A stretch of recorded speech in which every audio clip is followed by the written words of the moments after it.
Bueno, para terminar con lo que corresponde al sistema nervioso y a los órganos de los sentidos, ¿sí? Vamos a ver rápidamente las características, ¿sí? Las características que vamos a encontrar con los diferentes tipos de receptores sensoriales. Es decir, para la capacidad de un ser vivo de sobrevivir depende de recibir esa información del entorno y reaccionar adecuadamente a través de los receptores sensoriales. Así que vamos a ver algunos de ellos. Cuando nosotros estudiemos, por ejemplo, el aparato digestivo, vamos a ver en primer lugar las características de este órgano, que es la lengua, ¿sí? Y en ella vamos a estudiar una serie de características histológicas, pero en este caso nos vamos a sentar en las características de los receptores.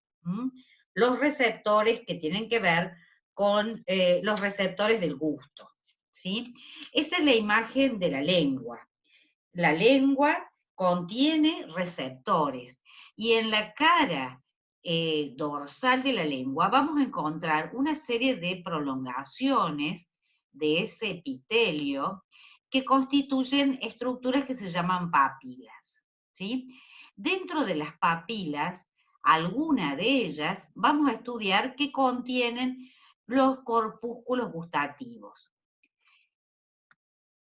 Por ejemplo, acá vemos imágenes histológicas de papilas filiformes, que son proyecciones del epitelio, papilas fungiformes, papilas caliciformes. Esta, por ejemplo, constituye los brazos de la B lingual.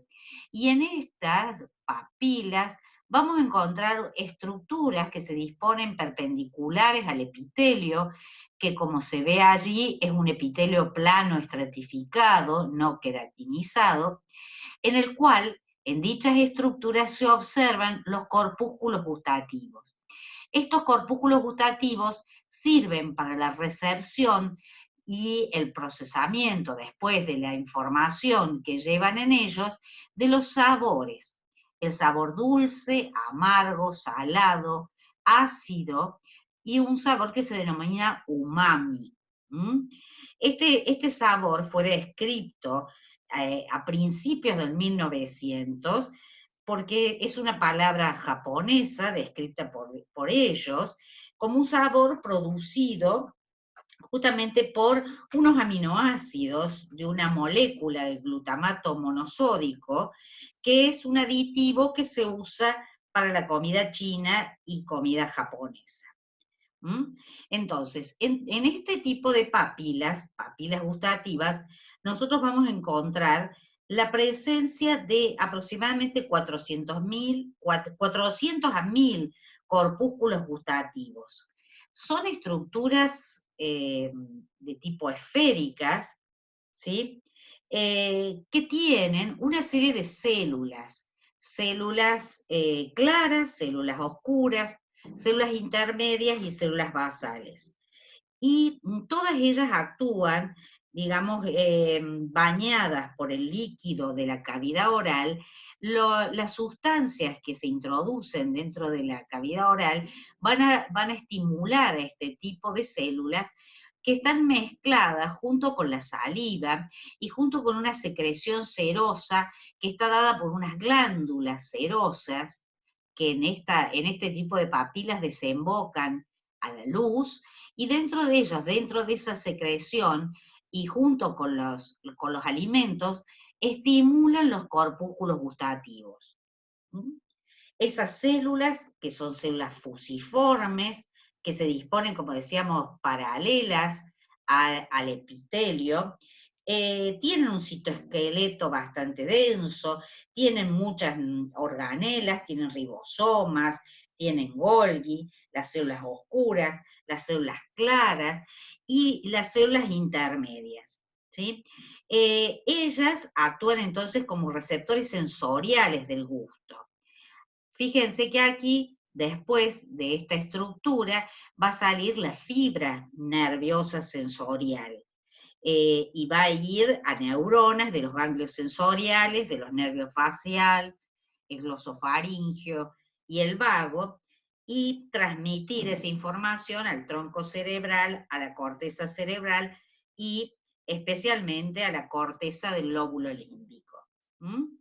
Estos receptores se despolarizan y abren canales de calcio, liberan neurotransmisores y se comportan en realidad como verdaderas neuronas, porque evidentemente se despolarizan y cuando reciben esa activación por parte de los alimentos, y después transmiten esa información mediante una sinapsis química.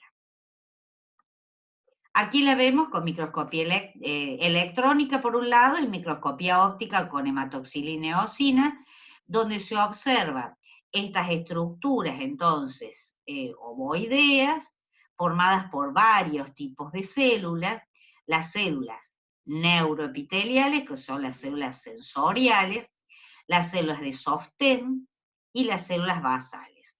Las células de sostén son muy importantes también para el funcionamiento normal de estos corpúsculos gustativos, y las células basales son células que permanentemente se están dividiendo, debido a que se renuevan la mayoría de las células de este corpúsculo cada 15 días. Y eso surge a partir de la división de las células basales. Aquí tenemos el mismo ejemplo, el mismo corpúsculo gustativo, pero visto con microscopía electrónica y la forma de sus células. Fíjense que están entre medio del epitelio plano estratificado que caracteriza a la lengua.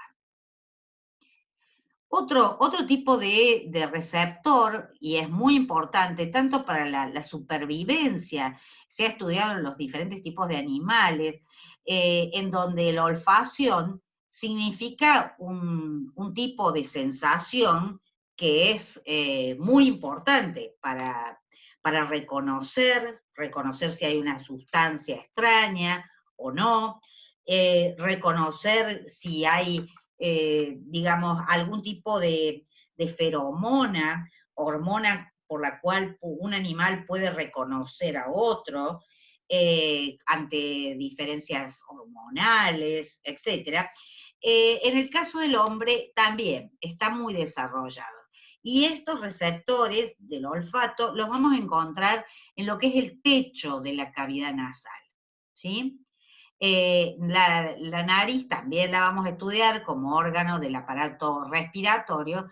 Vamos a ver que tiene diferentes epitelios distintos en la zona anterior, en la zona posterior y en la porción olfatoria. Ahora nos vamos a dedicar a a la porción olfatoria, en donde esta mucosa olfatoria se encuentra en el techo de la nariz, debajo de la lámina cribosa del etmoides, ¿sí?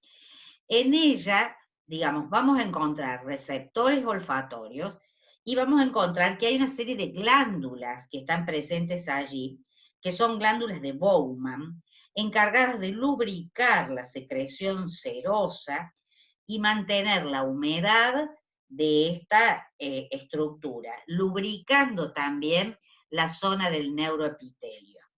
Además, estas glándulas de Bowman, que la vemos acá, ¿sí? También producen inmunoglobulinas y lisosimas, que son importantes. Pero bueno, vamos a ver cómo es el epitelio olfatorio, ¿sí? El epitelio olfatorio está constituido por 3 tipos de células. Células olfatorias receptoras, que son neuronas bipolares, células basales y células de sostén o células sustentaculares. Estas células de sostén son células altas, cilíndricas, que tienen abundantes microvellosidades.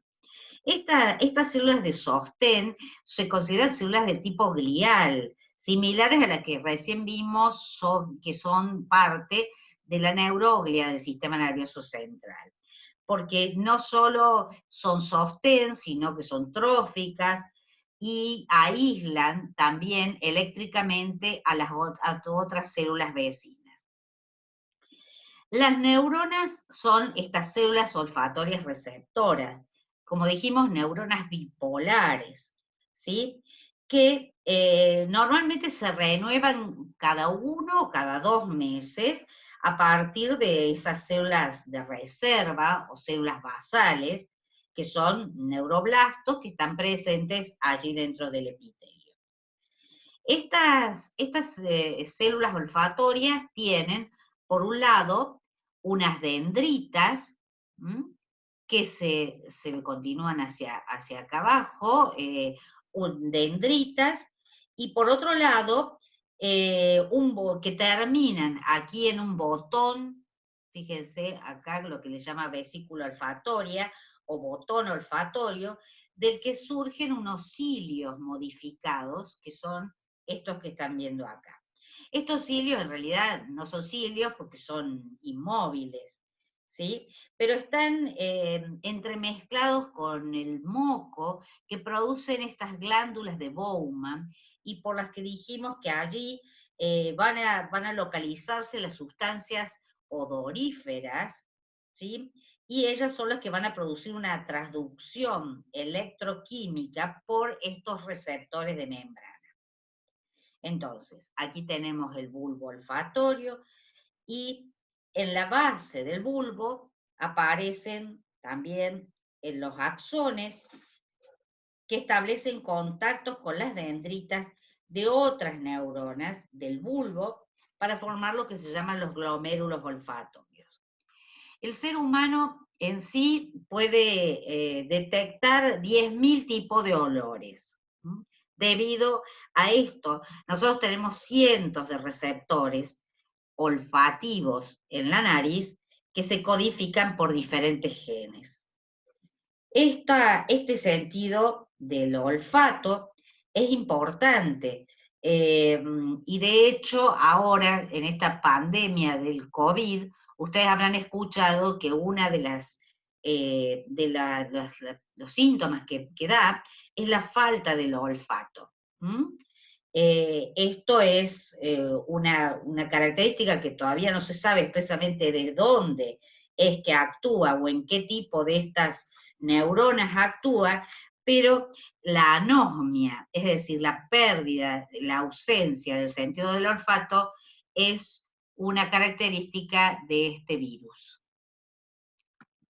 Acá lo vemos con hematoxilina y eosina, como es el epitelio olfatorio, con esos núcleos puestos en diferentes alturas, con células basales, que son las que van a ser más pequeñas, células olfatorias, y entre medio las células de sostén o sustentaculares. Acá se observan las glándulas de Bowman, que son las que dijimos que elaboran esa secreción serosa en la cual se mezclan las sustancias odoríferas. Ahora, la mayoría de nuestro organismo tiene receptores de la sensibilidad general, que son fundamentales para nuestras diferenciaciones.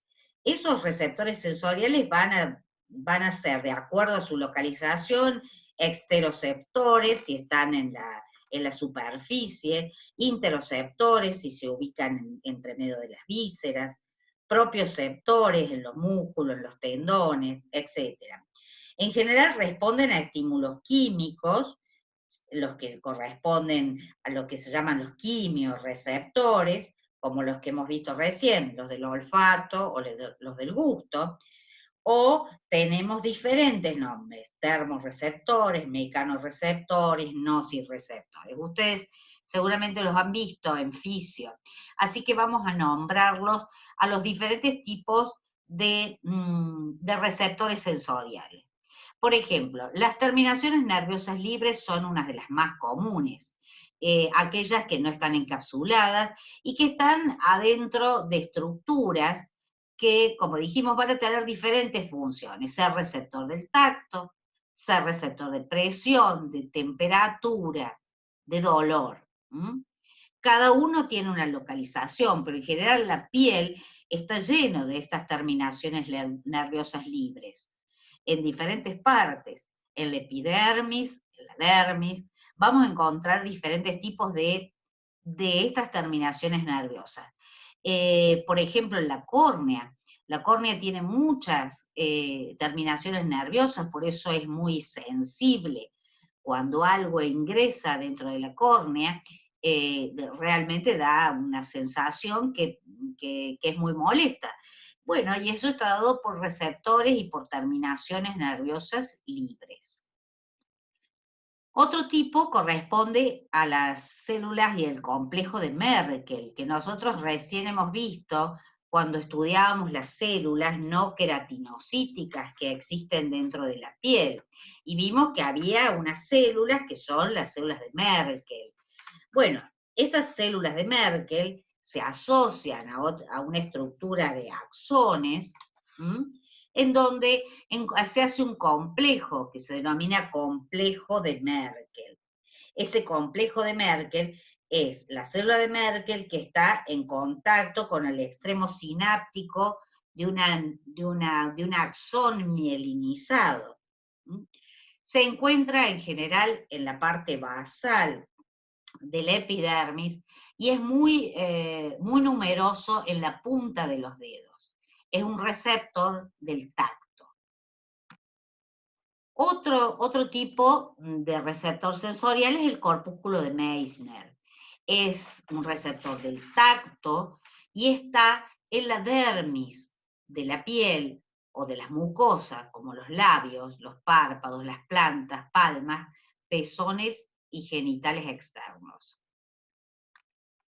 Cuando vemos con microscopía óptica, con hematoxilina y eosina, los encontramos con esta característica. En la dermis papilar encontramos estos corpúsculos de Meissner. Ustedes ahí lo pueden reconocer y pueden reconocer cómo es esta piel que acabamos de describir con ese epitelio plano estratificado, queratinizado, que se observa aquí. Este corpúsculo de Meissner es perpendicular al epitelio plano estratificado, es encapsulado, ¿sí? Y tiene alrededor todo tejido conectivo denso. Son varias fibras nerviosas que se disponen, digamos, sin mielina dentro de esta estructura de manera como helicoidal. Otro receptor que corresponde al receptor de presión o de vibración mecánica corresponde al corpúsculo de Pacini. Está en la dermis reticular, en la hipodermis, de las mamas, genitales externos, dedos de las manos y articulaciones. Esta es una estructura vista con hematoxilina y eosina, que se ve que está formado por varias capas de células de Schwann y fibroblastos que se disponen de manera concéntrica, envuelto por una cápsula de tejido conectivo denso. El bulbo terminal de Krauss es otra variedad y es un receptor de presión. Está en las papilas dérmicas de la piel, de los genitales externos, de la mucosa lingual y de la conjuntiva. El corpúsculo de Ruffini interviene en el estiramiento, lleva información de estiramiento y está en la capa reticular de la dermis, en la hipodermis de la piel, en las plantas de los pies y en las articulaciones. El uso neuromuscular, también lo deben haber visto ustedes en fisio, está presente y reacciona cuando el músculo esquelético se estira y desencadena un reflejo. Y es responsable del tono muscular y de la postura corporal. El órgano tendinoso de Golgi también tiene que ver con el tono muscular y la postura corporal. Y está en una transición entre el músculo estriado y los tendones. Reacciona cuando el músculo se contrae exageradamente con el fin de proteger a los tendones y a sus inserciones en los huesos. Es decir, como ustedes ven, hay receptores que están permanentemente viendo las funciones y controlándolas y mandando información desde el lugar donde están hasta el sistema nervioso central. Y por último, como para ver lo que son los órganos sensoriales, vamos a ver la estructura que tiene que ver con la visión. Esta es un corte del ojo, también yo creo que en física ustedes lo estudian, porque estudian cómo se produce justamente la formación de la imagen utilizando o viendo el modelo del ojo humano. Nosotros sabemos que el ojo está justamente protegido a través de una de las órbitas, lugar donde está, que por debajo de las órbitas hay tejido adiposo y que por arriba está cubierto generalmente por los párpados. Además se cubre porque hay una secreción permanente, que es la secreción lagrimal, que hace que se lubrique y que este ojo siempre esté húmedo.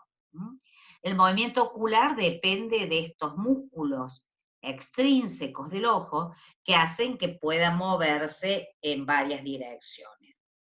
Pero en general todo el ojo interviene como una cámara o actúa como una cámara fotográfica.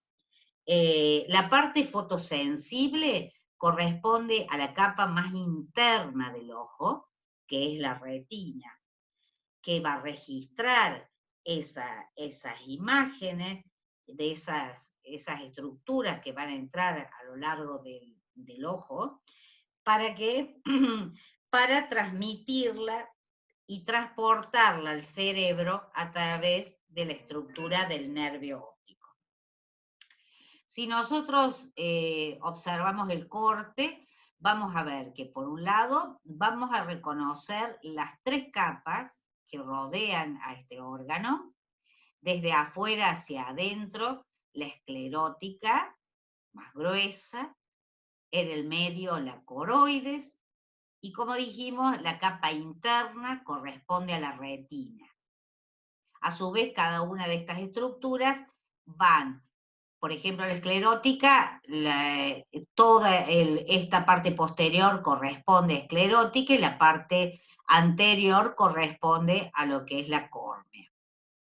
Vemos aquí la córnea, vemos aquí una estructura que se llama el cuerpo ciliar, que tiene una forma triangular, de las que cual nacen unas fibras, que se llaman fibras de la zónula, que dejan en una posición estable a esta estructura, que es un disco biconvexo que corresponde al cristalino. Hacia adelante, la cámara, lo que se denomina cámara anterior y cámara posterior, que es lo que está por detrás de esta estructura, vamos a encontrar un líquido que es el humor acuoso. Por detrás del cristalino y ocupando toda la estructura del globo ocular, tenemos lo que se llama el cuerpo vítreo o el humor vítreo. Si nosotros vemos esto con un corte también de un ojo con hematoxilina y eosina, vamos a encontrar estas características vistas recién en el esquema. Es difícil obtener un corte así tan perfecto, porque en el momento que se hace el corte, el globo ocular se modifica su tamaño, porque el tamaño está dado y la forma está dada justamente por ese material que adentro internamente tiene. Así es como en un corte se observa que se modifica la forma del globo ocular, y aquí ustedes están observando lo que corresponde al humor vítreo que estaba en la cámara posterior, que es de consistencia gelatinosa, no acuosa como el humor que está presente en cámara anterior y posterior, sino que tiene una consistencia más sólida. Entonces, dijimos, existían tres capas. La externa o fibrosa, que es opaca y que ocupa los 5/6 posteriores, corresponde a lo que decíamos que era la esclerótica. Hacia la parte anterior se continúa con la córnea, que la córnea obviamente es transparente.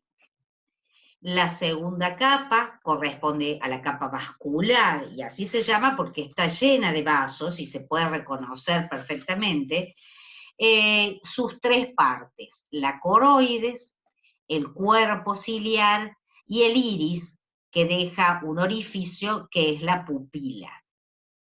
Y la última, la tercera capa, la capa nerviosa, que corresponde a la retina.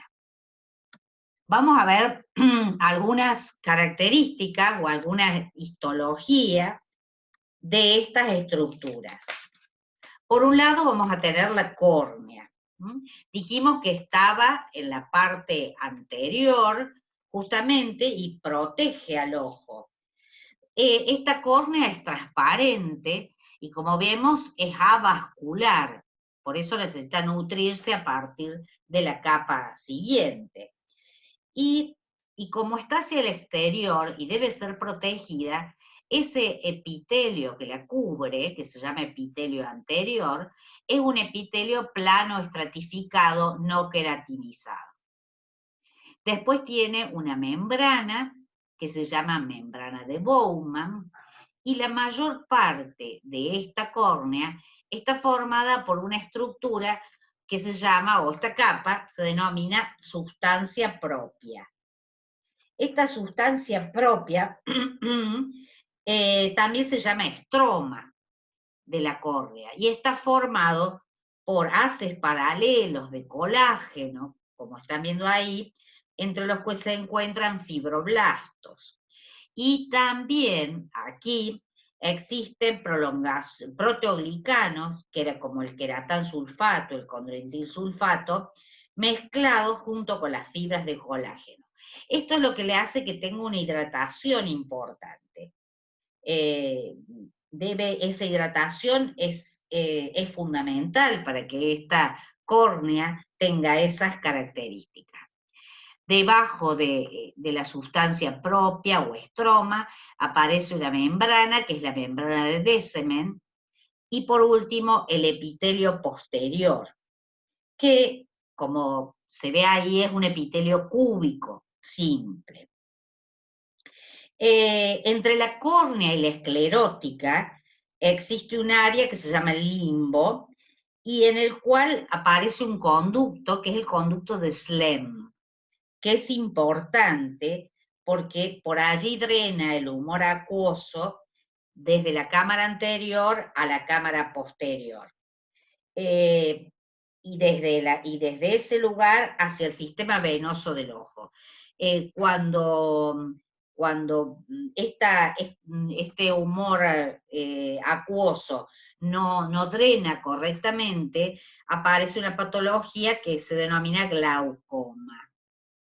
Y eso lleva a hipertensión ocular y a veces puede llevar a la ceguera.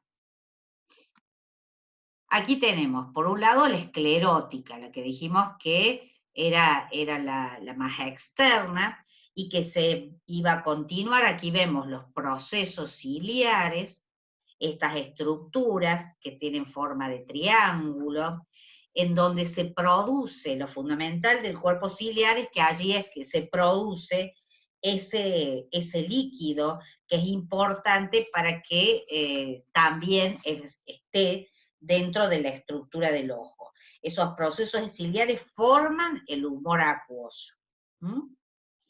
Tienen una porción ciliar de la retina, y acá vemos que también tienen una estructura, que bueno, en realidad que acá no se ve, donde hay un músculo, que es el músculo ciliar o músculo de Müller, que está presente, un músculo de variedad lisa.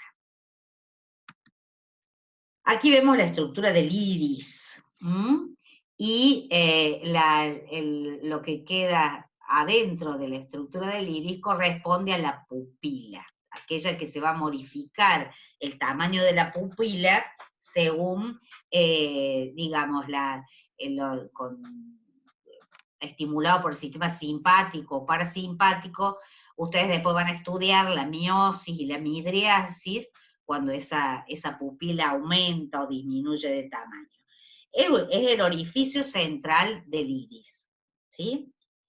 Ese iris justamente tiene una serie de melanóforos, está muy vascularizado y es un epitelio pigmentado que da el color a los ojos. Si tiene muchos de esos melanóforos, los ojos son pardos. Si tiene pocos, serán celestes. Y si tiene algo intermedio, origina los colores de ojos pardos a verdes. Aquí vamos a ver, por último, la retina. Es decir, la capa interna y fundamental, acá es la histología y acá es un esquema sobre cómo es esta retina. Dijimos que ahí es donde vamos a realmente encontrar los receptores que tienen que ver con la vista. La retina tiene, como ustedes ven acá, 10 capas, de las cuales el epitelio pigmentario es el primero que se observa allí, y tienen células también con melanina, por eso es pigmentario. No solo poseen eso, sino que también estas células son capaces de fagocitar a veces restos de los fotorreceptores que vamos a ver, que son estos, los que están en rosa y los que están en azul. Nos vamos a centrar en estas células, que son las células receptoras, y corresponde a la célula de capa, o sea, la capa de las células de los conos y los bastones. Estos son los fotorreceptores.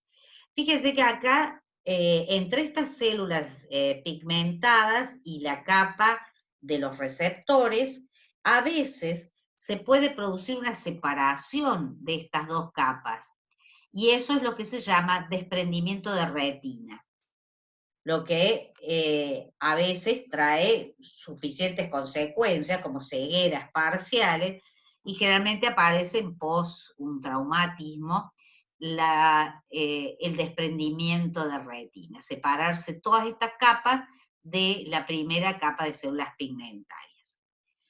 La capa de los conos y los bastones sirven justamente como receptores, son fotorreceptores.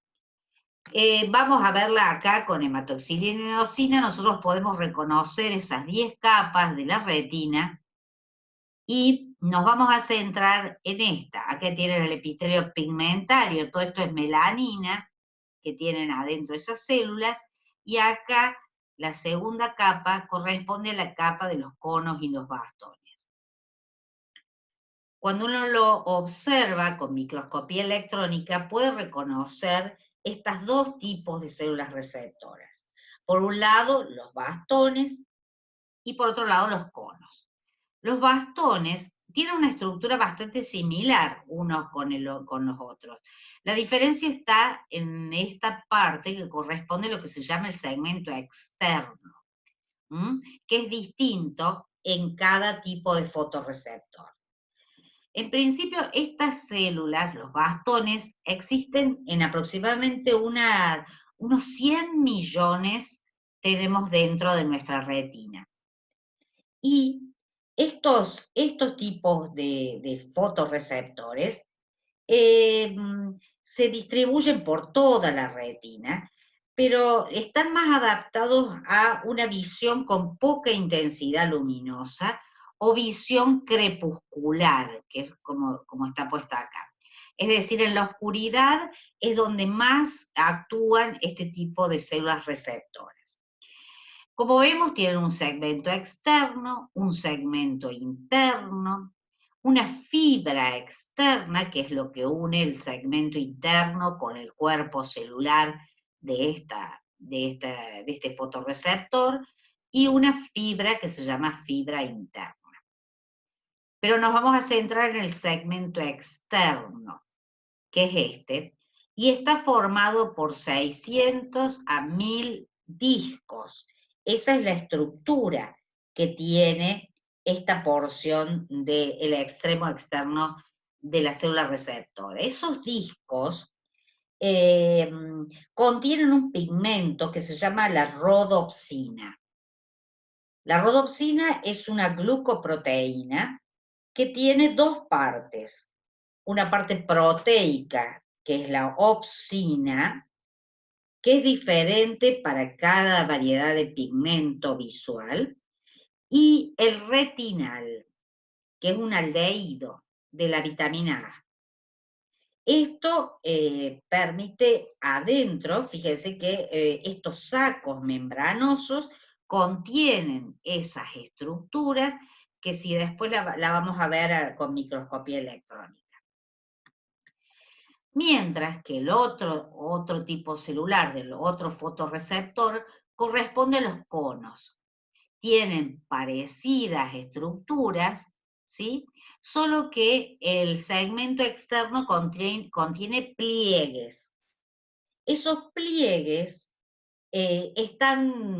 poseen también unas opsinas, pero no contienen rodopsinas. Tienen 3 variedades de opsinas, que son pigmentos visuales sensibles al azul, al rojo y al verde. Se considera que ante el estímulo visual se produce una ruptura de esas opsinas que los separan del retinal y hacen que se pueda observar los diferentes tipos de colores. Acá vemos también este segmento interno, más corto que los bastones, la fibra externa que lo une al cuerpo celular y la fibra interna. Es importante saber que, a diferencia de los bastones, los conos sirven para la visión diurna y precisa, y están en un número menor. Son 6 millones de conos dentro de la retina. De todas formas, son sumamente, imagínense la cantidad de este tipo de fotorreceptores. Estamos hablando de 6 millones y de 100 millones en el caso de los bastones. Cuando vemos con microscopía electrónica de transmisión, observamos los discos propios del bastón y los pliegues propios del cono. En este caso es una membrana que deja un espacio, una cavidad, una doble membrana, y que surge de la membrana plasmática. Con ello, todas estas células, más otras, porque hay otro tipo de neuronas, fíjense acá cómo observamos la capa esta de los conos y los bastones, pero existen otra serie de neuronas que se llaman neuronas horizontales, neuronas amácrinas, y neuronas ganglionares, que van a llevar la información a través de las fibras del nervio óptico. Otra estructura que es importante conocer corresponde al cristalino. Recién lo veíamos como un disco biconvexo que estaba separado entre lo que era la cámara posterior y el cuerpo vítreo. Ese cristalino es transparente y es deformable porque permanentemente se están contrayendo las fibras de la zónula para producir una visión cercana o lejana según, según donde uno tenga el objeto para ser visto. Tiene un epitelio anterior, tiene una cápsula, un epitelio anterior, que es cúbico simple, como lo están viendo allí, y adentro una serie de fibras, que se llaman las fibras del cristalino, que se dividen también permanentemente a lo largo de la vida por mitosis, van quedando las fibras más antiguas en el centro del cristalino y las otras se van a ir renovando. Las que quedan justamente en el centro forman lo que se llama el núcleo del cristalino. Ese cristalino que, como decimos, con el paso del tiempo pierde la elasticidad, esa capacidad de acomodación permanente que tiene el cristalino, y eso es lo que se llama la presbicia. Inclusive, este cristalino con el tiempo se puede llegar a opacificar, y es lo que nosotros llamamos las cataratas. Aquí lo tenemos. Imagen de microscopía electrónica de transmisión, ¿sí? E imagen de una catarata, cuando ese cristalino pierde su transparencia y esta característica obviamente que reduce con mucho la visión. Hoy en día las cataratas se tratan quirúrgicamente a través de un láser en poco tiempo y son extraídas y muchas veces es reemplazado el cristalino por otro tipo de lente intraocular. Acá vemos la imagen de la retina con sus capas pigmentadas, de la esclerótica y la salida del nervio óptico justamente del globo ocular. Por último, una imagen de un fondo de ojo, lo que se hace un oftalmólogo de rutina, donde encuentra, por un lado, la papila. Fíjense que es el lugar donde ingresan los vasos arteriales, donde salen los vasos venosos y donde sale la estructura del nervio óptico. La papila es el lugar donde no hay visión, ¿sí? Donde allí no hay posibilidad de visión, porque a través de allí es donde tenemos lo que se llama el punto ciego del ojo. Esta región no es fotosensible, no tiene fotorreceptores y corresponde al punto ciego. Por el otro lado, acá vemos lo que es la mancha amarilla o foveas centrales, que en esta región no hay vasos y en realidad acá solo se encuentran conos. Por lo tanto, esta es la visión máxima. Es donde las imágenes que se forman llegan al cerebro con la máxima nitidez. Entonces, en un fondo de ojo es posible observar las estructuras de la mancha amarilla, de la papila, de los vasos, el espesor de los vasos, que se modifican, por ejemplo, en la hipertensión, y en otras patologías donde es importante el estudio de esta estructura en el fondo de ojo. Con esto damos por terminado los diferentes receptores, tanto sensoriales de la sensibilidad general, como los que hemos visto hasta acá, que corresponden a receptores importantes para la supervivencia y para digamos, la adaptación a la vida.